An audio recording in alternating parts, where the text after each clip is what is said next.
इसरो ने अपने compact research module for orbital plant studies CROPS का उपयोग करके अंतरिक्ष में ब्लैक आइड मटर लोबिया के बीजों को सफलतापूर्वक अंकुरित किया है।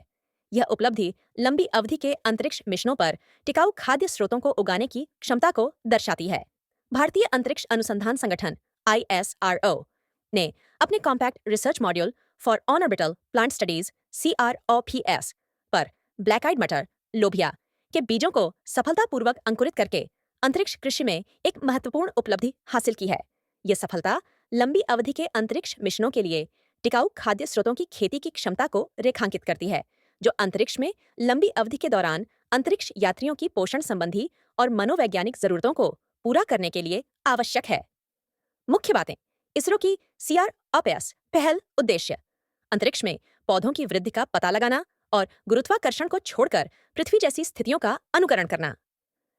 क्रॉप्स 1 मिशन अंतरिक्ष यान के नियंत्रित वातावरण में अंकुरण और प्रारंभिक पौधे की वृद्धि का प्रदर्शन किया गया। इसे मिट्टी जैसे माध्यम और पृथ्वी जैसे वायुमंडलीय परिस्थितियों के साथ एक मिनी ग्रीनहाउस के रूप में डिजाइन किया गया है। अंतरिक्ष कृषि की चुनौतियां सूक्ष्म गुरुत्व, जड़ें नीचे की ओर नहीं बढ़ सकती, पानी जड़ों तक पहुंचने के बजाय सतह पर चिपक जाता है, विकिरण उच्च स्तर DNA को नुकसान पहुंचा सकता है और पौधों की वृद्धि में बाधा डाल सकता है, तापमान में उतार चढ़ाव, अत्यधिक भिन्नताएं पौधों के विकास के लिए खतरा पैदा करती हैं।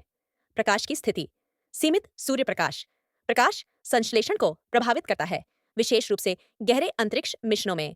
अंतरिक्ष में खेती के तरीके हाइड्रोपोनिक्स, तरल समाधान के माध्यम से पोषक तत्व वितरण। एरोपोनिक्स, धुंध आधारित पोषक तत्व वितरण, पानी और उर्वरक के उपयोग को कम करना। मृदा सदृश माध्यम, परिचित विकास वातावरण के लिए स्थलीय मृदा की नकल करता है। CROPS 1 की तकनीकी विशिष्टताएं मिट्टी के माध्यम के रूप में छिद्रयुक्त मिट्टी के छर्रों के साथ मिनी ग्रीनहाउस की स्थापना, वायुमंडलीय नियंत्रण, पृथ्वी जैसा तापमान 20-30 डिग्री सी और प्रकाश चक्र 16 घंटे का दिन 8 घंटे की रात। जल वितरण, सटीक नमी विनियमन के लिए विद्युत वाल्व, अंकुरण प्रक्रिया प्रारंभ, प्रक्षेपण के बाद माध्यम में पानी डाला गया। वृद्धि निगरानी, सेंसर ने CO2 और O2 के स्तर पर नजर रखी। परिणाम, चौथे दिन बीज अंकुरित हो गए, 5वें दिन 2 पत्तियां निकल आईं। अंतरिक्ष खेती के लिए आदर्श पौधे पत्तेदार सब्जियां, सलाद पत्ता, पालक, शीघ्र उगने वाली और पोषक तत्वों से भरपूर फलियां, बीन्स, मटर, प्रोटीन युक्त और नाइट्रोजन फिक्सिंग, जड़ वाली सब्जियां, मूली, गाजर, कॉम्पैक्ट स्थानों के लिए उपयुक्त, अनाज, गेहूं, चावल, दीर्घकालिक जीविका के लिए आवश्यक। भविष्य की संभावनाओं 2 पत्ती वाले चरण से आगे विकास चरणों पर ध्यान केंद्रित करें।